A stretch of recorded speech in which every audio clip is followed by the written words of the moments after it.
Saya Udil Absar Abdullah. Saya akan memandu serial acara selama bulan Ramadan ini.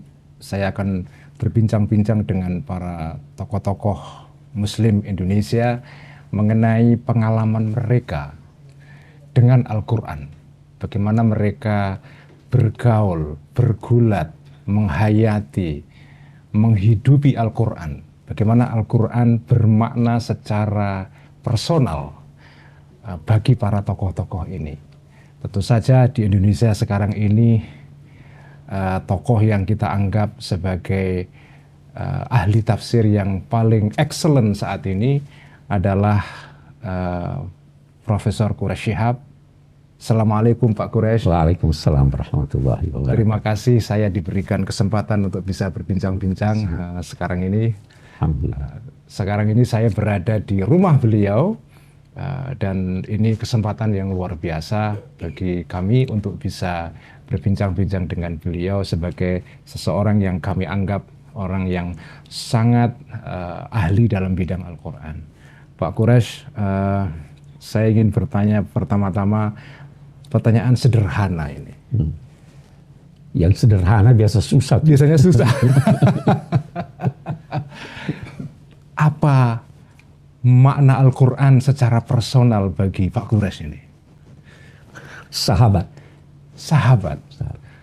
Ini istilah sederhana tapi maknanya dalam sekali itu. Dalam pengertian apa Al-Quran ini sahabat? Merasa kekurangan, kehilangan kalau tidak membaca atau mempelajarinya. Itulah sahabat. Ya? Itulah sahabat.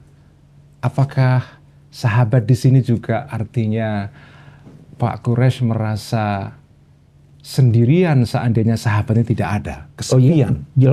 Jelas. Ya. Karena itu saya tidak ingin berbicara tentang diri saya, tapi saya ingin katakan begini, sahabat itu selalu hadir bersama sahabatnya, walaupun fisiknya tidak hadir. Dengan bersahabat dengan Al-Quran, dia akan menyampaikan kepada Anda rahasia-rahasianya yang tidak dia sampaikan kepada yang bukan sahabatnya. Itu. Jadi sahabat ini adalah orang yang bisa berbagi sesuatu yang sangat rahasia. Yang sangat rahasia. Ya tentu sahabat bertingkat-tingkat ya. Yeah.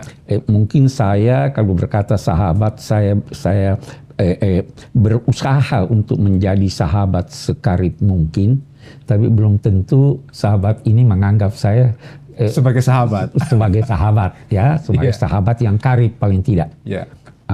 Karena semakin dekat seseorang kepada sahabatnya, semakin dia merasa tidak bisa berpisah dengannya. Semakin tidak bisa berpisah. Semakin tidak bisa berpisah dengannya. Nah, sahabat ini kan kadang-kadang punya misteri yang kita tidak bisa menyelami seluruhnya. Iya.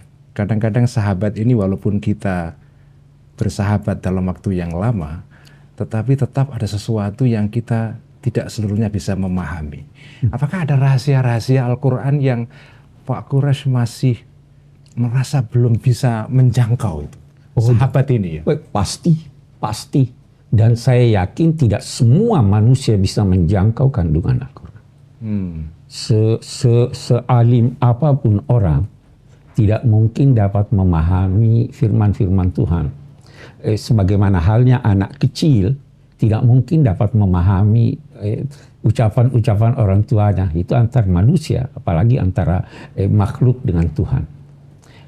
Karena itu juga setiap saat Al-Quran bisa menampakkan makna-makna baru yang belum diketahui oleh pendahulu.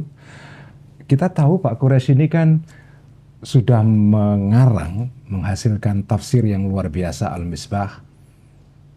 Apakah setelah Pak Quraish menyelesaikan tafsir ini saya anggap tafsir ini adalah cara Pak Quraish menafsir atau memahami sahabat ini, yaitu Al-Quran ini.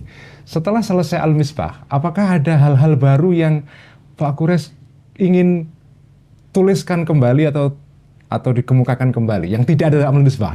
Jelas ada, jelas dan banyak. Dan banyak. Ya, di tafsir Al-Misbah saya menemukan misalnya ada yang salah.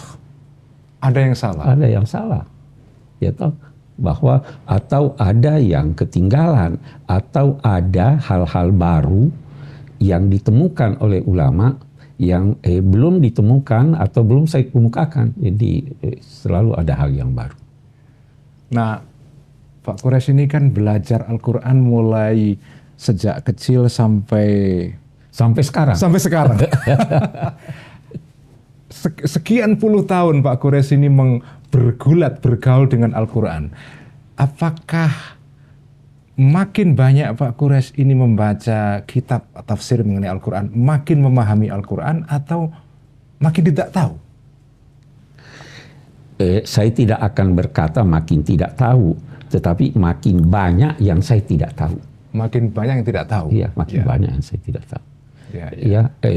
Ketika sekarang membaca atau mendengar pengalaman-pengalaman pakar-pakar tafsir, saya juga terkagum-kagum dengan pandangan-pandangannya yang saya tidak kemukakan atau saya belum pernah kemukakan. Di dalam Al-Misbah ya? Iya, di dalam Al-Misbah.